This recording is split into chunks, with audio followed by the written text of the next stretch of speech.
Slime is the main fuel for ordinary people. In order to facilitate storage and use, coal bricks and briquettes are generally made from coal slime mixed with a small amount of Loess. Here to introduce the coal slime ball press equipment. 6 characteristics. A slime ball press using hydraulic cylinder pressure.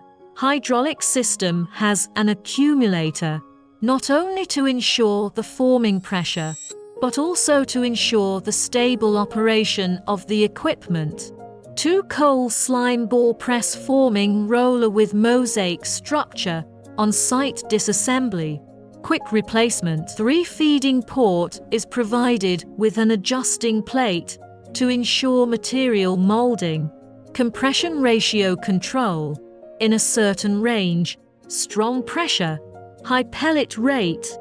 4 can be processed according to user requirements of different specifications, shape, ball and socket. 5. The material inlet adopts mechanical dispensing device and polymer wear-resistant anti-blocking liner, uniform feeding, to solve the problem of material accumulation in the material inlet. 6. Slime ball press roller hole after quenching treatment. High strength, good wear resistance, long service life.